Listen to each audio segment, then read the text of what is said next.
অমাবস্যার আগের সেই কৃষ্ণপক্ষের রাত, চারদিক নিস্তব্ধ, কিন্তু কেউ সেই নীরবতা ভেঙে এক ভয়ঙ্কর ঘটনার সূচনা হতে চলেছে।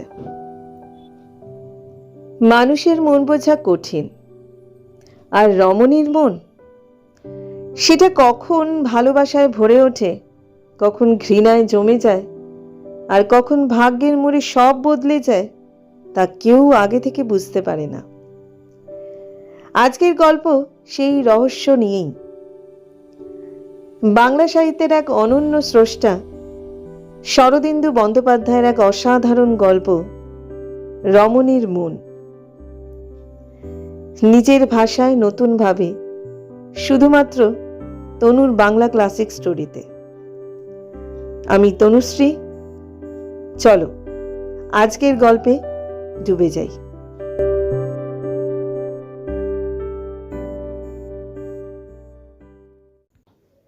কৃষ্ণপক্ষের অষ্টমীর গভীর রাত, গ্রামের আকাশে চাঁদের আলো ম্লান, চারপাশে ঘন অন্ধকার। ঠিক সেই সময় গ্রামের জমিদার বাড়ির সামনে এসে থামল প্রায় 25 জন ঘোড়সওয়ার ডাকাত। হাতে জ্বলন্ত মশাল, চোখে লোভ আর নিষ্ঠুরতা। মুহূর্তের মধ্যে তার পুরো বাড়িটা ঘিরে ফেলল। সেই সময় জমিদার অবনীধর রায় তার স্ত্রীর সঙ্গে নিশ্চিন্তে ঘুমিয়েছিলেন। হঠাৎ বাইরে অস্বাভাবিক হইচই শুনে তার ঘুম ভেঙে যায়। অবনীধর রায় ছিলেন অত্যন্ত কড়া মেজাজের মানুষ। ভৃত্যদের সামান্য অবাধ্যতাও তিনি সহ্য করতেন না। প্রথমে তার মনে হলো হয়তো চাকর বাকরেরা নেশা করে বাইরে গোলমাল করছে। রাগে ফুঁসতে ফুঁসতে তিনি ঘরের দরজা খুলে সদর বারান্দায় এসে দাঁড়ালেন। কিন্তু তিনি বুঝতেই পারেননি সেটাই ছিল তার জীবনের সবচেয়ে বড় ভুল। অন্ধকারে ওত পেতেছিল ডাকাত দলের সর্দার আর তার কয়েকজন সঙ্গী। সুযোগ পেয়েই তারা ঝাঁপিয়ে পড়ল অবনীধরের উপর। কয়েক মুহূর্তের মধ্যেই তিনি মাটিতে লুটিয়ে পড়লেন। তারপর তাকে টেনে হিঁচড়ে দালানের এক মোটা থামের সঙ্গে শক্ত করে বেঁধে ফেলা হলো। অবনীধর মরিয়া হয়ে চিৎকার করতে লাগলেন। চাকরদের নাম ধরে ডাকলেন, দারোয়ানদের ডাকলেন, কিন্তু কেউ এগিয়ে এলো না। চারদিকে শুধু নীরবতা। তখন ডাকাতদের সর্দার অট্টহাসি হেসে বলল, কাকে ডাকছো? সবাই পালিয়েছে, আজ তোমাকে বাঁচানোর কেউ নেই। এরপর সে নিজের লোকদের আদেশ দিল, যার কিছু দামি আছে সব নিয়ে নাও, টাকা গয়না সোনা কিছুই যেন বাদ না যায়। মুহূর্তের মধ্যে শুরু হয়ে গেল লুটপাট। আর সেই ভয়ঙ্কর সর্দার ধীরে ধীরে এগিয়ে গেল জমিদারের শয়নকক্ষের দিকে।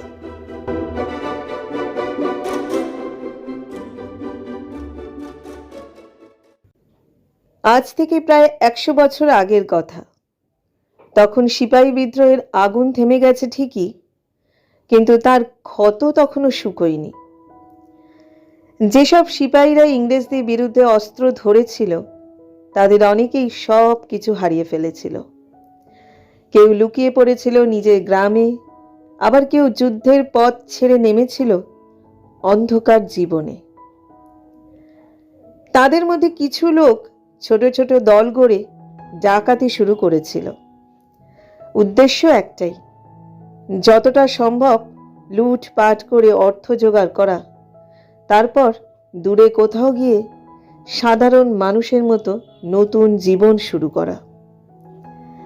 এমনই এক ভয়ঙ্কর দল এক রাতে হানা দিয়েছিল পশ্চিম বাংলার রায়নগর গ্রামের জমিদার বাড়িতে। রায়নগরের রায় পরিবার বহু পুরুষের জমিদার, কিন্তু তারা অপব্যয়ী ছিল না। প্রজন্মের পর প্রজন্ম ধরে ধনসম্পদ জমিয়ে গড়েছিল পাকা বাড়ি, বাগান, পুকুর আর দেব মন্দির। এই বংশের বর্তমান কর্তা অবনীধর রায়, বয়স 35-এর কাছাকাছি, চেহারায় কঠোরতা, স্বভাবে গাম্ভীর্য। জীবনে একবার বিয়ে করেছিলেন, কিন্তু প্রথম স্ত্রী অল্প বয়সেই মারা যান। দীর্ঘদিন একা থাকার পর 5 বছর আগে তিনি দ্বিতীয়বার বিয়ে করেন। তার নতুন স্ত্রী সরজু, তরুণী, বয়স 20-21-এর বেশি নয়। দুজনের সংসার শান্তিতেই চলছিল, কিন্তু সেই রাত যেন বজ্রপাত হয়ে নেমে এলো। হঠাৎ ডাকাতের আক্রমণে সব কিছু মুহূর্তে ওলট পালট হয়ে গেল। এদিকে সরজুর ঘুম একটু পরে ভাঙল। হঠাৎ চারপাশে অস্বাভাবিক শব্দে সে চমকে উঠে বসে। ঘরের কোণে একটি প্রদীপ জ্বলছিল। তার মৃদু আলোয় ঘরটা আধো অন্ধকার। ঠিক তখনই দরজার দিকে চোখ পড়তেই তার বুক কেঁপে উঠল। এক ভয়ঙ্কর মানুষ ঘরে ঢুকছে। এক হাতে জ্বলন্ত মশাল আর অন্য হাতে বিশাল ধারালো কাটারি। তার মুখে কঠোরতা, চোখে রক্তিম আগুনের ঝলক। সরজু আতঙ্কে কাঁপতে কাঁপতে বলে উঠল, কে কে তুমি? কি চাও? কিন্তু লোকটা কোনো উত্তর দিল না। সে শুধু ধীরে ধীরে খাটের দিকে এগিয়ে আসতে লাগলো। সরজুর গলা শুকিয়ে গেল। ভয় তার মুখ থেকে আর কোনো শব্দ বেরোলো না। আঁচল দিয়ে মুখ ঢেকে সে স্থির হয়ে বসে রইল, কারণ সেই মানুষটার দিকে তাকানোর সাহসও যেন তার আর নেই। ভয়ঙ্কর সেই লোকটা ধীরে ধীরে এসে দাঁড়ালো সরজুর বিছানার পাশে। কিছুক্ষণ নীরবে তার দিকে তাকিয়ে রইল। সেই দৃষ্টিতে ছিল এমন এক কঠোরতা যা সরজুর শরীরকে আরো শীতল করে দিল। তারপর কর্কশ গলায় বলল, মুখটা দেখাও, না হলে ভালো হবে না। ভয়ে কাঁপতে কাঁপতে সরজু মুখ তুলল, কিন্তু চোখ বন্ধ রেখেই। লোকটা হাতে থাকা মশালের আলো আর মুখের কাছে এনে গভীরভাবে তাকিয়ে দেখল, যেন কিছু যাচাই করছে। তারপর ধীরে কিন্তু নির্মম স্বরে বলল, আমরা শুধু ধন সম্পদ নিতে আসিনি, তোমাকেও নিয়ে যাব। আজ থেকে তুমি আমার বন্দী। এই কথা শুনে সরজুর বুকের ভেতর যেন সব কিছু ভেঙে পড়ল। সে আতঙ্কে চিৎকার করে উঠল। মুহূর্তেই ডাকাত সর্দার অস্ত্র তুলে তাকে ভয় দেখালো।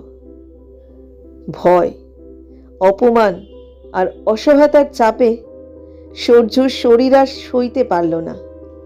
তার চোখ ঝাপসা হয়ে এলো, আর সে অজ্ঞান হয়ে বিছানায় লুটিয়ে পড়ল। সর্দার বিন্দু মাত্র দেরি করল না। সে সহজেই সরজুকে তুলে নিল, যেন ওজনই নেই।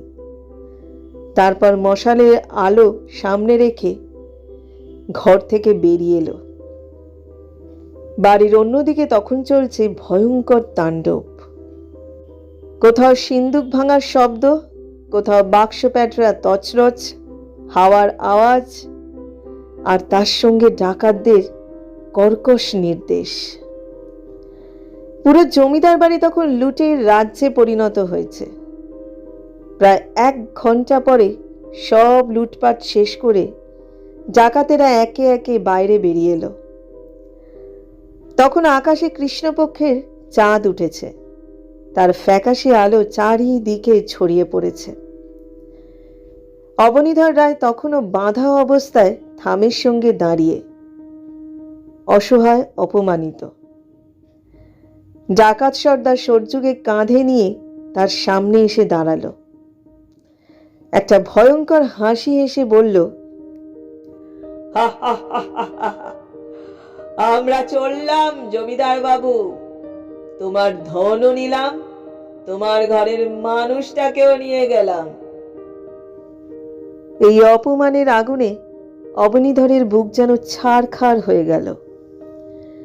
তারপর একে একে সব মশাল নিভে গেল। ডাকাতেরা ঘোড়ার পিঠে উঠে বসল, আর চাঁদের ফিকে আলোয় ধুলো উড়িয়ে অন্ধকারের মধ্যে মিলিয়ে গেল।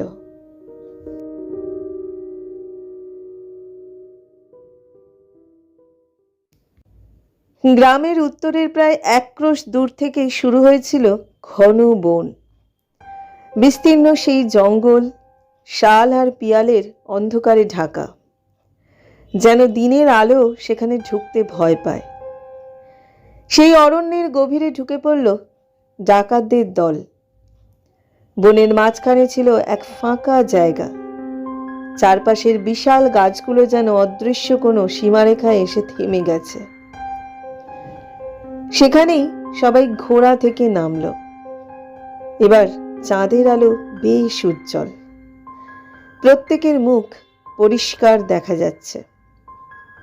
ডাকাত সর্দার সূর্যের অচেতন দেহটাকে নরম ঘাসের উপর শুইয়ে দিল।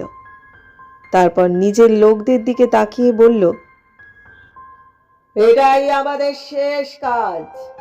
আজ যা পেয়েছি তা দিয়ে অনেক দিন চলে যাবে। এবার সব ভাগ করে নিয়ে যে যার মতো অদৃশ্য হয়ে যায়। আজকের পর আর আমাদের দেখা হবে না। সকলেই তাতে সম্মতি দিল। তারপর শুরু হলো ভাগ বাটোয়ারা। সোনা, রূপো, গয়না, মোহর সব সমান ভাগে ভাগ হয়ে গেল। এক একজন করে সবাই ঘোড়ায় চড়ে ভিন্ন ভিন্ন দিকে চলে গেল। কিছুক্ষণ পর সেই ফাঁকা জায়গায় রইল শুধু একজন, ডাকাত সর্দার, আর তার পাশে নিথর পড়ে থাকা সরজু। সর্দার ধীরে ধীরে তার পাশে গিয়ে বসল। এক দৃষ্টে তাকিয়ে রইল সরজুর মুখের দিকে, যেন এই প্রথম তাকে সত্যি করে দেখছে। তারপর হাত বাড়িয়ে অনুভব করল সে বেঁচে আছে। ঠিক সেই মুহূর্তেই সরজুর জ্ঞান ফিরল। চোখ খুলতেই সে নিজের চারপাশ বুঝতে পারল। মুহূর্তের মধ্যে তার শরীর কেঁপে উঠল। ভয়, আতঙ্ক আর অসহায়তার ভারে সে আবার নিস্তেজ হয়ে গেল। সর্দার কিছুক্ষণ স্থির দাঁড়িয়ে রইল, চারপাশে তাকালো। এখন আর কেউ নেই, শুধু দূরে দাঁড়িয়ে আছে তার ঘোড়া, আর চারদিকে নিস্তব্ধ বন। রাত তখন ধীরে ধীরে ফুরিয়ে আসছে। পাখিদের ডাক শুরু হয়েছে। চাঁদ পশ্চিম আকাশে ঢলে পড়েছে। সর্দার আবার সূর্যকে তুলে নিল। এক লাফে ঘোড়ার পিঠে উঠে বসে উত্তর দিকের অন্ধকার পথে ছুটে গেল। আর সেই রাতের অরণ্য আবার আগের মতো নিস্তব্ধ হয়ে গেল।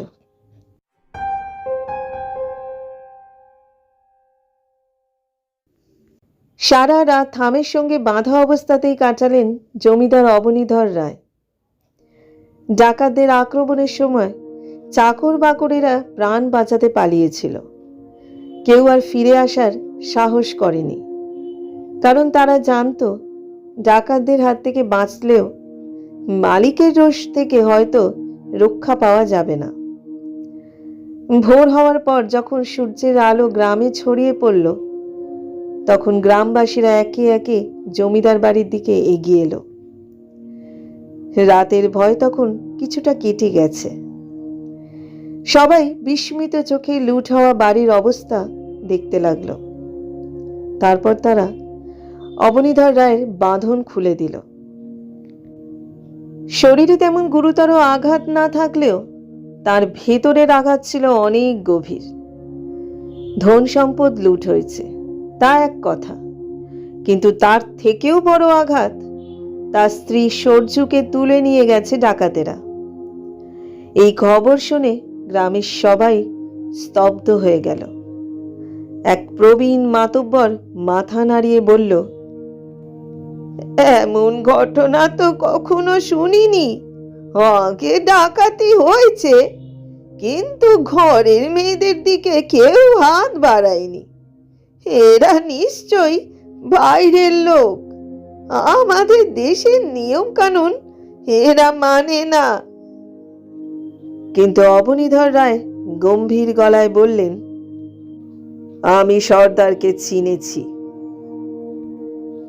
চারপাশে সবাই চমকে উঠল। চিনেছেন? কে সে?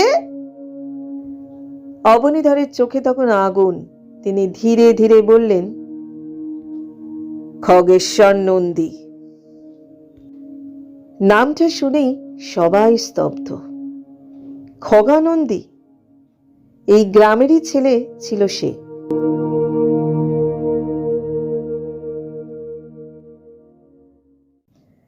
দশ বছর আগের কথা। ছোটবেলা থেকেই দুরন্ত, বেপরোয়া আর ঝামেলাবাজ হিসেবে তার নাম ছিল। বয়স বাড়ার সঙ্গে সঙ্গে তার স্বভাব আরো ভয়ঙ্কর হয়ে উঠেছিল।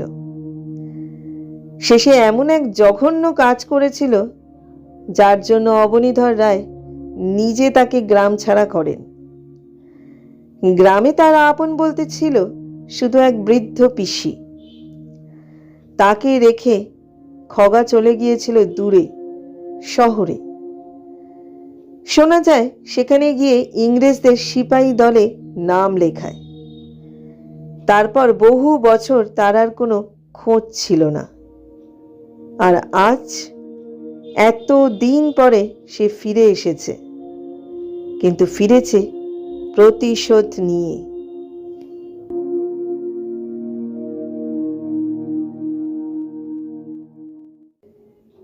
এক সপ্তাহের মধ্যেই অবনীধর রায় শরীরের আঘাত থেকে অনেকটাই সেরে উঠলেন, কিন্তু তার মনের ভেতরের আগুন, সেটা আরো ভয়ঙ্কর হয়ে জ্বলতে লাগলো। চার পুরুষের জমানো ধন সম্পদ লুট হয়ে গেছে, সে ক্ষতি তিনি মেনে নিতে পারেন। জমিদারি আছে, সম্পদ আবার ফিরবে।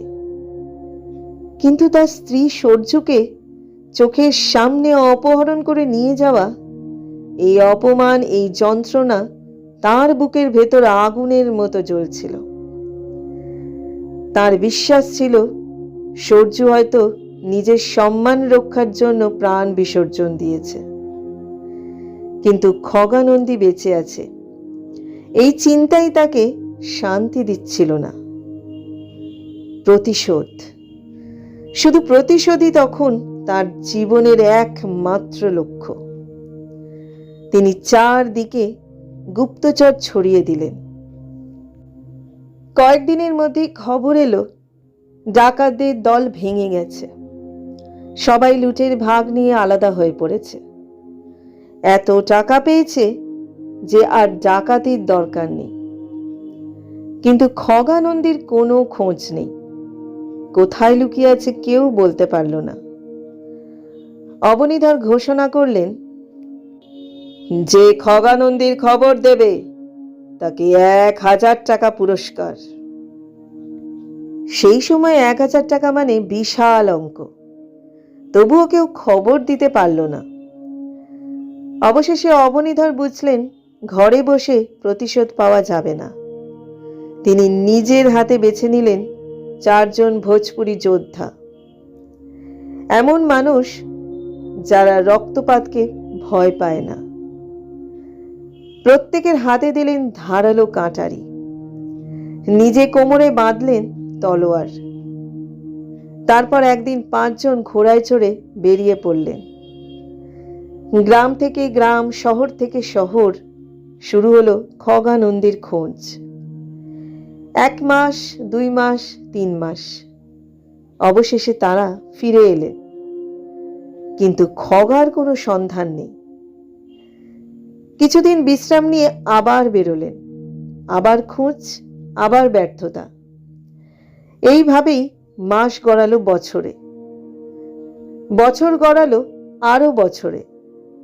দেখতে দেখতে কেটে গেল পুরো 3 বছর। তবুও খগা নন্দী যেন পৃথিবী থেকে মিলিয়ে গেছে। কিন্তু অবনীধর রায়ের প্রতিশোধের আগুন তখনও এক বিন্দুও নিভে যায়নি।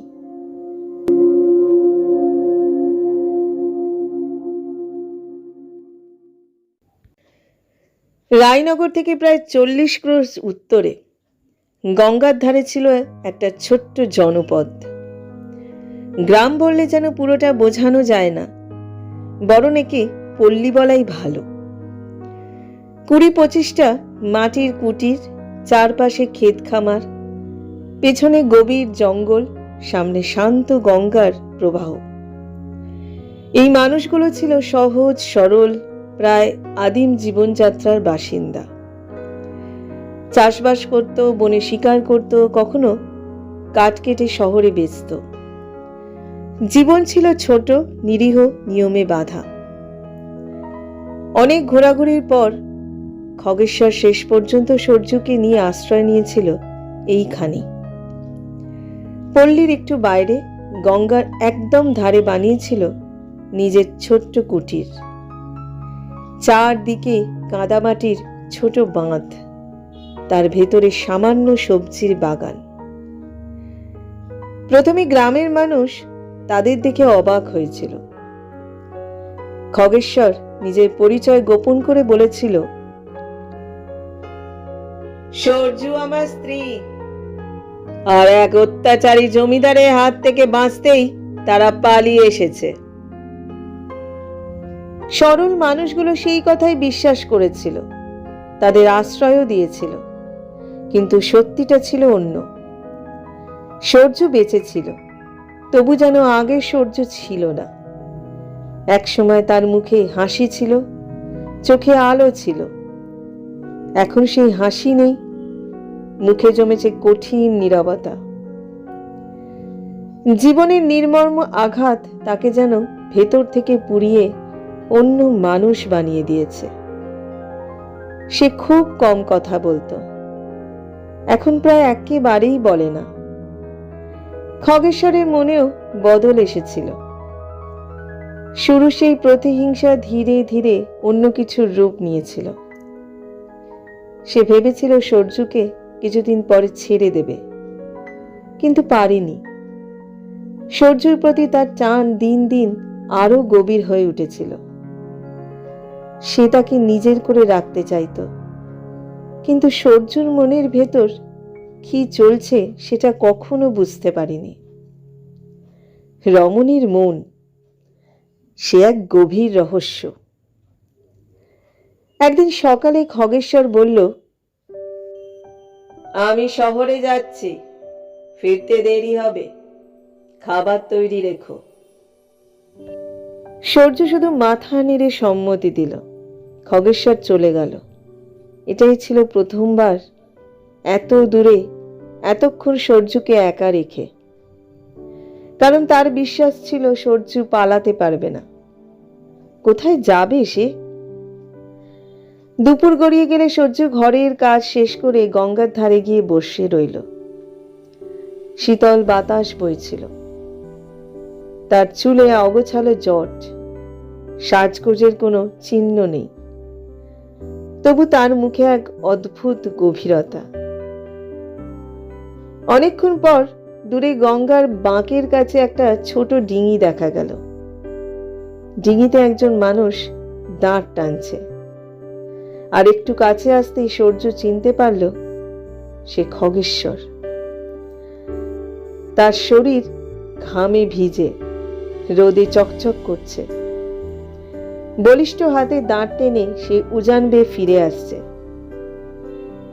সূর্যের কপালে হালকা বিস্ময়ের রেখা ফুটে উঠল। কিছুক্ষণ পরে ডিঙিটা এসে তার সামনে ভিড়ল। খগেশ্বর হেসে উঠল।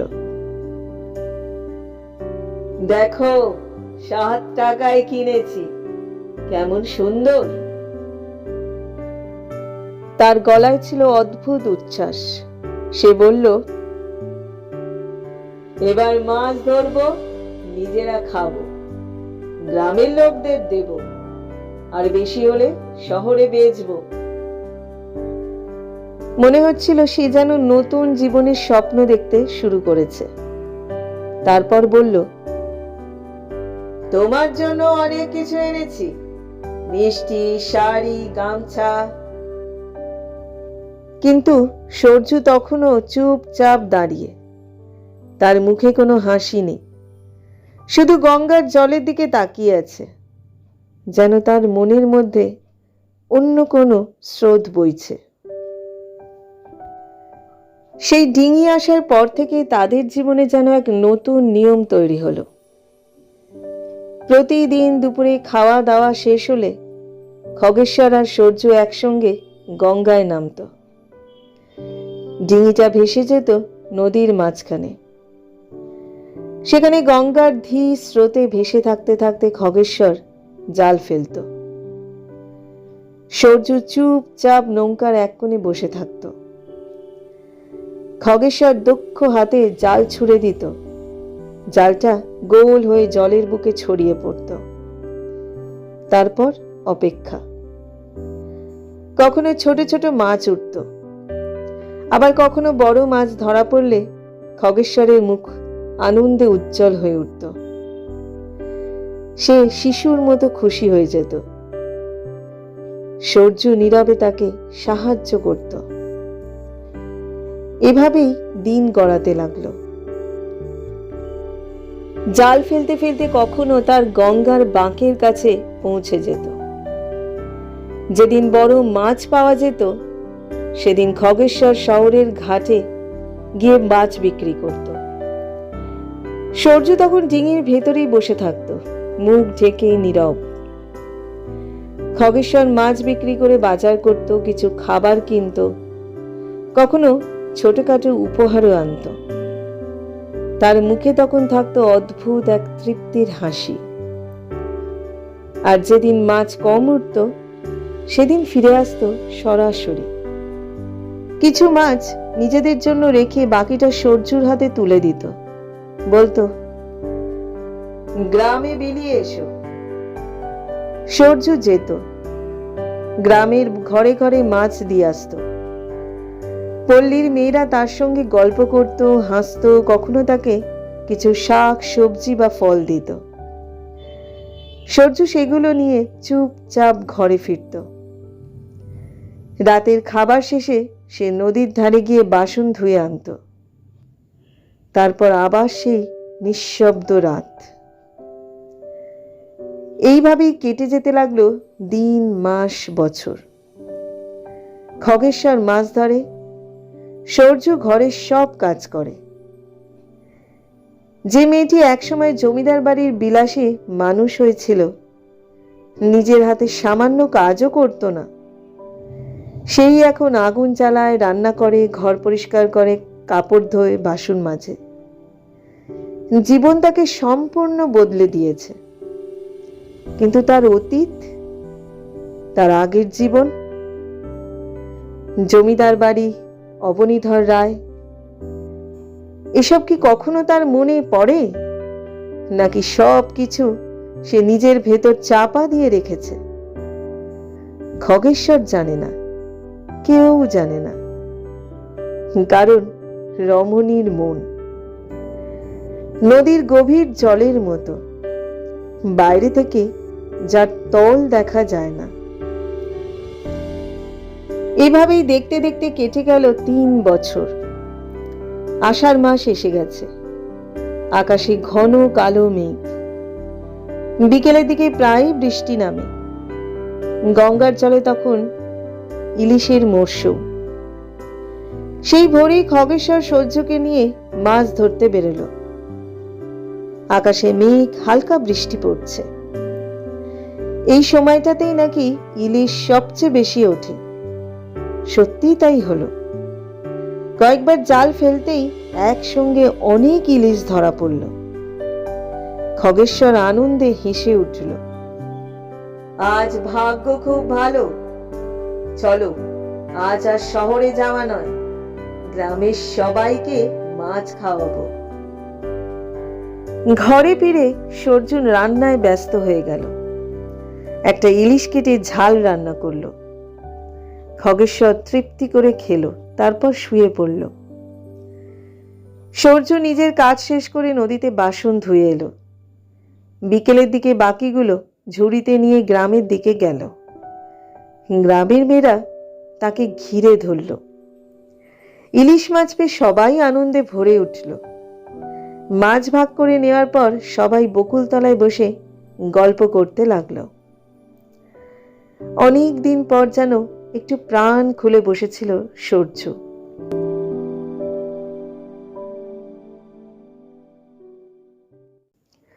ঠিক তখনই মাঠে খেলা করা কয়েকটা মেয়ে দৌড়ে এসে হাঁপাতে হাঁপাতে বলল, 5 জন ঘোড়ায় চড়ে এদিকে আসছে। মুহূর্তে চারিদিক উত্তেজনা। এই গ্রামে এমন দৃশ্য কেউ কখনো দেখেনি। সবাই দৌড়ে দেখতে গেল, কিন্তু সূর্যর বুক ধক করে উঠল। তার মনে অজানা আশঙ্কা জেগে উঠল। সে ধীরে ধীরে সরে গিয়ে এক কুটিরের আড়ালে দাঁড়িয়ে রইল। কিছুক্ষণ পর সে শুনতে পেল এক গভীর পুরুষ কণ্ঠ, এখানে খগেশ্বর নন্দী নামে কেউ থাকে? সেই কণ্ঠ। সূর্যর বুক কেঁপে উঠল। সে চিনতে পারল অবনীধর রায়। এক মুহূর্ত দেরি না করে সে ছুটে নিজের কুটিরে ফিরে এলো। খগেশ্বর তখন গভীর ঘুমে। সূর্য ঝুঁকে তার বুকে হাত রেখে চাপা গলায় বলল, ওঠো, তাড়াতাড়ি ওঠো, ওরা এসেছে। খগেশ্বর লাফিয়ে উঠে দাঁড়ালো, চোখে তখনও ঘুমের ছাপ। কারা? সূর্য কাঁপা গলায় বলল, রায়নগর থেকে জমিদার। খগেশ্বর মুহূর্তেই সব বুঝে গেল। দেয়ালে ঝোলানো অস্ত্রটা তুলে নিল, কিন্তু সূর্য তাড়াতাড়ি তার সামনে এসে দাঁড়ালো। না, ওরা অনেকজন, তুমি পারবে না, চলো পালিয়ে যাই। খগেশ্বর থমকে দাঁড়ালো। পালাবো? সূর্য বলল, গঙ্গার ওপারে। কিছুক্ষণ খগেশ্বর তার দিকে তাকিয়ে রইল। তারপর ঠোঁটে ফুটে উঠল এক অদ্ভুত নিঃশব্দ হাসি। সে সূর্যকে বুকে টেনে নিল, ধীরে বলল, চলো। এক মুহূর্ত দেরি না করে দুজন গঙ্গার ধারে ছুটল। ডিঙিটা জলে নামিয়ে উঠে পড়ল। খগেশ্বর 2 হাতে দাঁড় ধরতেই নৌকা তীরের মতো ছুটে চলল। গঙ্গা তখন উত্তাল বিশাল, ওপারের কোনো চিহ্নই দেখা যায় না। ঠিক তখনই অবনীধর রায় হাতে খোলা তলোয়ার নিয়ে নদীর ধারে এসে পৌঁছলেন। কিন্তু ততক্ষণে অনেক দেরি হয়ে গেছে। ডিঙিটা অনেক দূরে। বৃষ্টির ঝাপসা পর্দার মধ্যে শুধু এক কালো বিন্দুর মতো দেখা যাচ্ছে। আর অবনীধরের চোখ জ্বলছে সেই পুরনো প্রতিশোধের আগুন।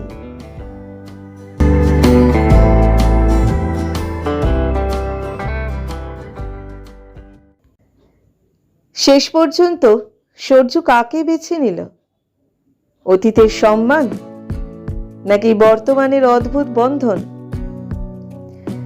প্রতিশোধ, ভালোবাসা, ভয়, অভ্যাস সব মিলিয়ে মানুষের মন যেমন জটিল, রমণীর মন তার থেকেও গভীর। এই ছিল আজকের গল্প, রমণীর মন। এমন আরো বাংলা ক্লাসিক গল্প শুনতে সঙ্গে থেকো তনুর বাংলা ক্লাসিক স্টোরির সঙ্গে। আমি তনুশ্রী, আবার ফিরবো নতুন গল্প নিয়ে। ভালো থেকো, সুস্থ থেকো, অবশ্যই সাবধানে থেকো।